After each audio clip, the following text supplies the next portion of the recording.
I'm the last obstacle between you and your lunch. I'll talk fast. The topic that I have to talk about today is primarily related, in my opinion, to congestion.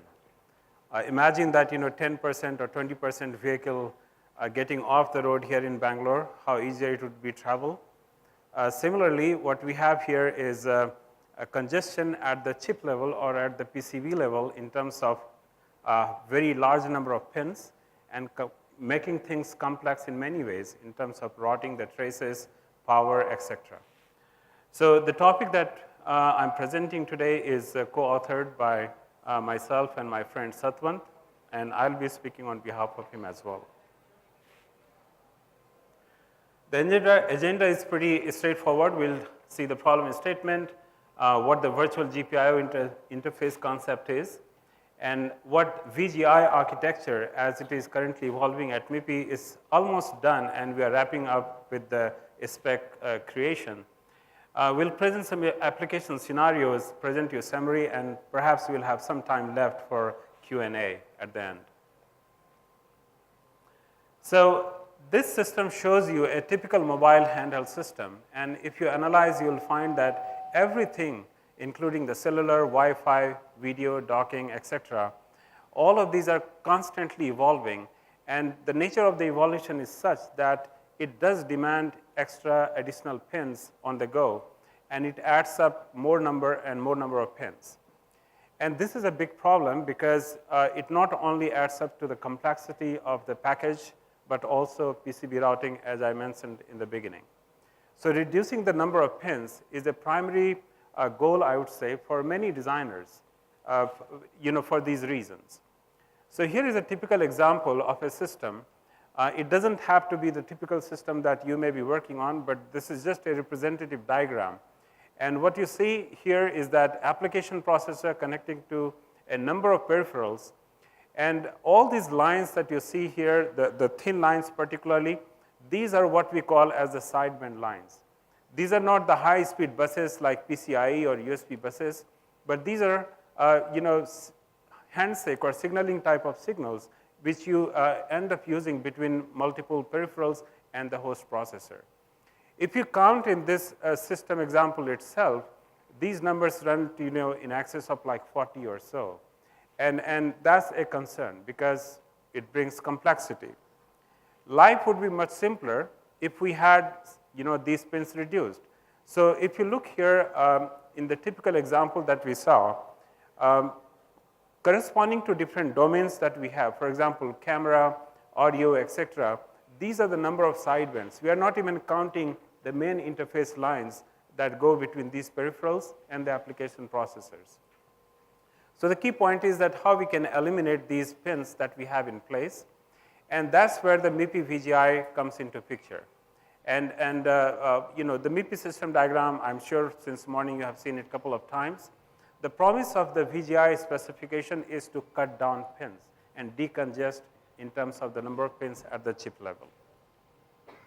So now applying that philosophy, the previous diagram that you saw, where a large number of pins is required, the MIPI VGI specification says that you can cut down the number of pins by a very simple interface which can run between your peripheral and the processor, and you take no more than 2 pins. Or in some cases, as you will see later, you may have an additional pin to speed up the interface. But you can count all these numbers together, and this is where the significant pin reduction comes into play. So now let's see this whole thing at a concept level. So simplifying the concept is what I have shown here in this diagram. The top picture that you see here is actually the current system view. Let's take just one peripheral at a time and imagine that you have this number of GPIOs running between the main processor, which is device 1 in this picture, and device 2 is your peripheral. And also you can have some low-speed messaging channels like UART, for example. All these pins is what we want to get absorbed into one unified interface, what here is on the bottom picture, the VGI interface. And it is done, as you can see here, with 3 lines maximum. So the 2 lines are dedicated for data, carrying the data, and the third line is an optional clock line. The beauty of the interface is that with the 2 data lines, you get a full duplex communication between the peripheral and the chip that you have in place. And that is automatically doubling up the speed that you otherwise will have with a half duplex link. So 2-wire is the default configuration of a VGI, and that can give you up to 4 megabits per second, and 3-wire is the high-speed version where you have a clock making this interface a synchronous interface and taking up the speed all the way up to maximum 76.8 megahertz. Now, many people ask this question that, why do we need this specific interface? Why can we not do the same thing using a software approach? The answer is that yes, you can do it, and many people have been traditionally doing it, but the problem is that it brings additional power and latency penalty, and that may not work out in your favor for many system applications. And that's the reason why the VGI interface does solve those problems and is the benefit, or brings the key benefit there. So let's go a step deeper into the concept. We'll first define here with the help of this diagram, what do we really mean by virtual GPIOs? So what we mean here is that if you look at this system diagram or this simplified diagram, you have this GPIO map in a typical processor, and those GPIOs can come to physical pins as shown here. In contrast to these GPIOs, then part of the same GPIO map, you have these yellow boxes as GPIOs, which are real GPIOs existing inside the chip. But the only difference is that each of these, they are not coming onto a physical pins at the chip level. So what we are doing is that we are taking such group of GPIOs, which are real GPIOs at the chip level.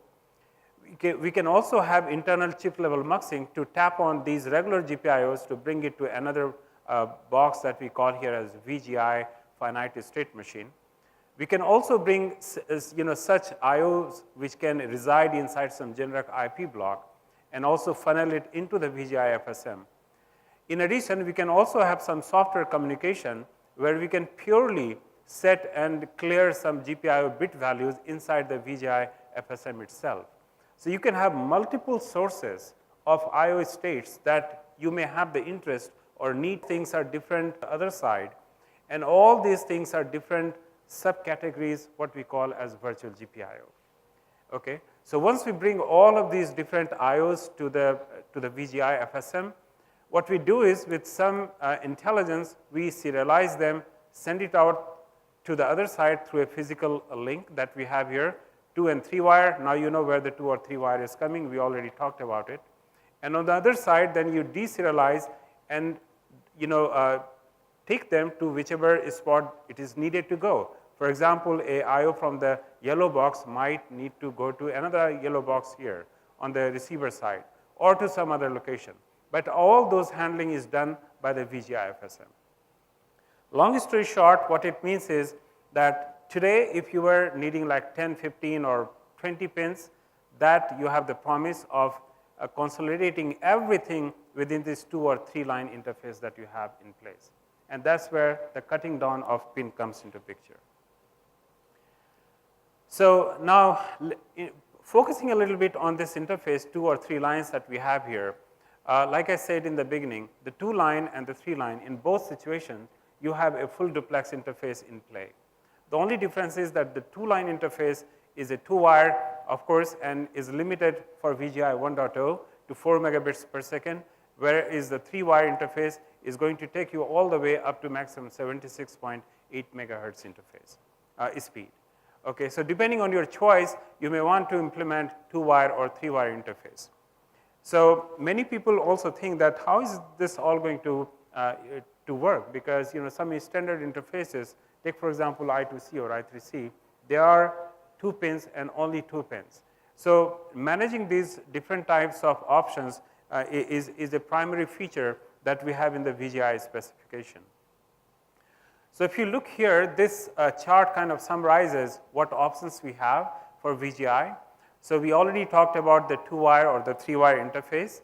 Now within the 2 wire again, we have gone an extra mile to give you extra options. For example, UART has been a long existing interface in the industry, and it gives you the option to transport the VGI data structure or datagram over an UART interface. So UART could be one transport option for you to include or implement VGI.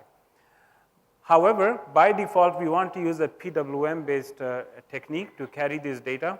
The reason being is that we are considering that the receiving side could be as dumb a device as, for example, some LED blinking peripheral, which may not have much logic built into it.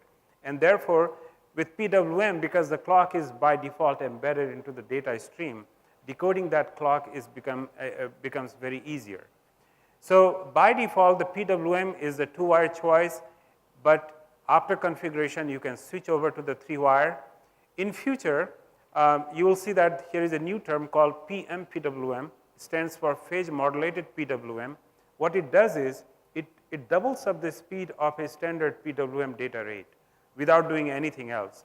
We are not putting it into VGI 1.0, but that's the target of VGI 2.0 in future whenever we do it. So summary of this page is that 2-wire will be the default options.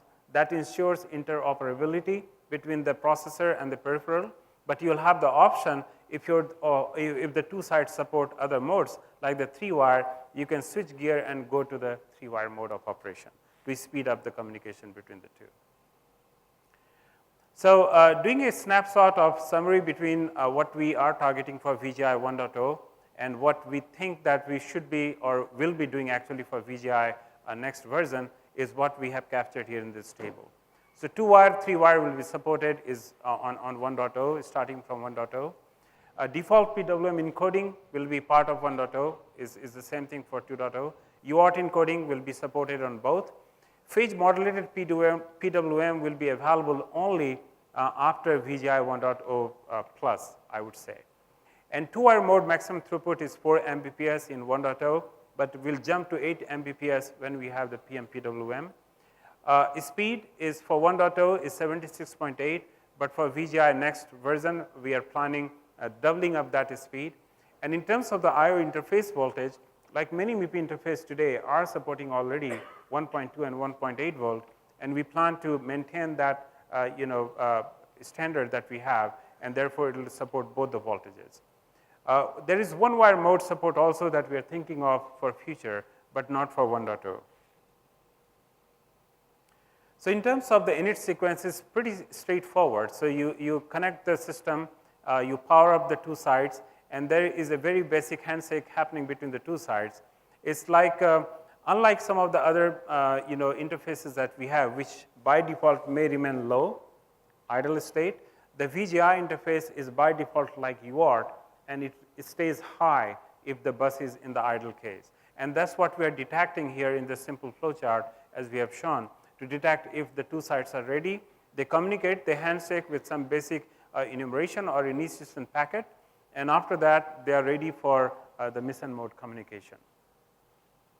You can think of this just being like UART, how 2 peripherals talk to each other over UART. So here is what happens. This diagram shows you that what is the real philosophy, how this whole thing is going to work. So imagine that you have number of GPIOs here coming into a comparator. So what you see here, this comparator is comparing constantly between what was the previous state and what is the new state of all these GPIOs. And it is coming here inside a parallel to serial shift register structure that you see. So anytime a difference is detected, it automatically starts transmission of these GPIOs to the other side. That's the most fundamental behavior of the GPIO state machine. And because of this behavior, what happens is in its very basic mode, your software will remain transparent. That is one very key feature. Whatever software driver you may be using today, that may not require to be changed at all, because this state machine's default behavior is to just replicate this process as I just mentioned. And therefore, all the IO states will get carried over to the other side. There could be complex use cases which may require some further configuration, but in the bare minimum default configuration, you won't need any further software. That's the key advantage. So what we're doing is we are shifting out on the falling edge of the clock, the common clock that you saw. This case, by the way, is showing the 3-wire case. And on the rising edge, we are latching in the incoming data on the other side. And because we have a synchronous clock, there is no limitation in terms of how long this frame can run. But we are bounding the frame with a start bit and a stop bit, just like we do in the case of UART.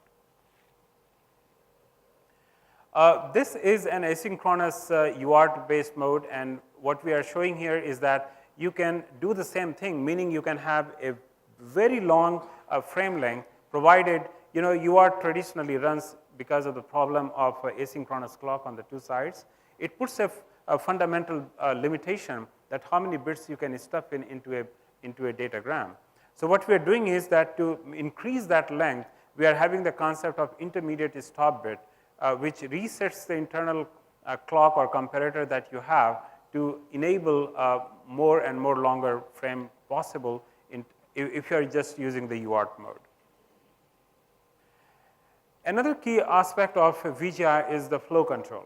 So like I talked about, we have only 2 wires, and if we are doing the I/O transfer as well as messaging, you saw in the previous diagram that we want to consolidate not only I/O but UART messaging as well. When we say that, okay, we want to consolidate UART, immediately it brings the question, will it be able to handle flow control over 2 wires? Because flow control is a very key requirement for UART. And that's exactly what we have shown here. So UART, today's UART, if you want to do flow control, you've got to have the RTS, CTS at the minimum. And those are 2 additional pins. With VGI, what we are trying to do is actually combine the flow control aspect over the same 2 pins which are supposed to carry data. And that's exactly what is happening here. So we actually, with a very simple trick, we are taking the RTS and CTS capability over the TX and RX line pairs that we have, and that eliminates the extra 2 pins that we have. And realistically, we claim that we can eliminate RTS, CTS without impacting the flow control aspect of it.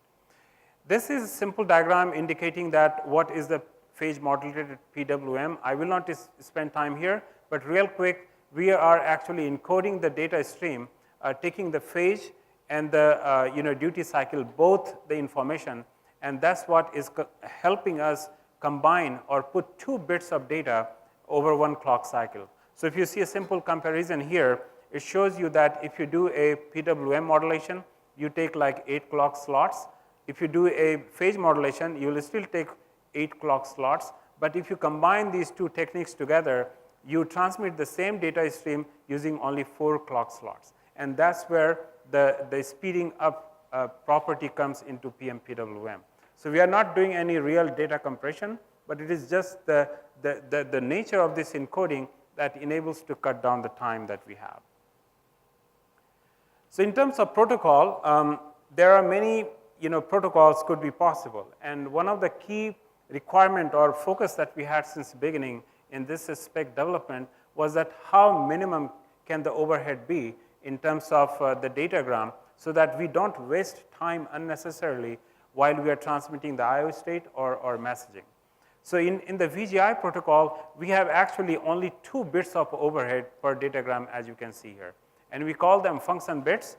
Those function bits are actually going to tell you whether you are transmitting a I/O value or a message, or you can even do some programming in terms of how many I/O bits or how long the message could be. Now we have taken VGI because the pin combining property, you saw that it is only a point-to-point interface, but we can put the VGI FSM behind I3C. And this is already working right now. In I3C 1.0, we plan to enable this where the VGI FSM could be behind the I3C block. And we have already selected or defined the command codes to go with it, and this will be supported there. So now you have the benefit of I3C being the multi-drop bus, and at the same time you have the VGI FSM, which can then combine all these I/O values independent of the processor that you have in place and help you save on latency and power consumption. Here is a quick comparison of VGI with some of the standard interfaces that we have. It's just for your information, so you have symmetric control, reference clock, etc., and you can see that how it compares with respect to other peripherals.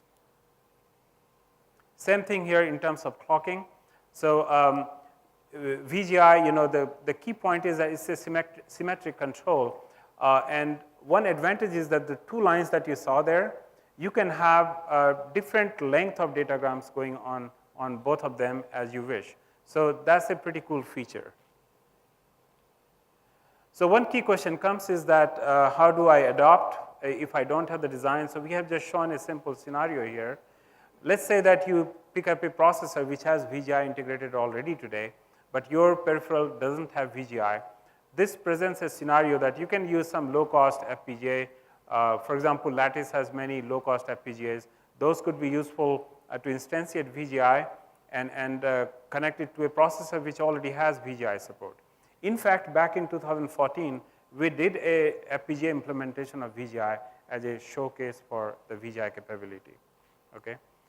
So to sum up, the key paradigm or promise of VGI is to cut down pins, decongest the chip level pin count that you have, ease up your PCB routing without bringing a lot of complexity in the place. So our FPGA implementation, for example, was only based on like 3,000 gate equivalent resource utilization. So it's a pretty lean implementation, but gives you a benefit of tremendous pin reduction.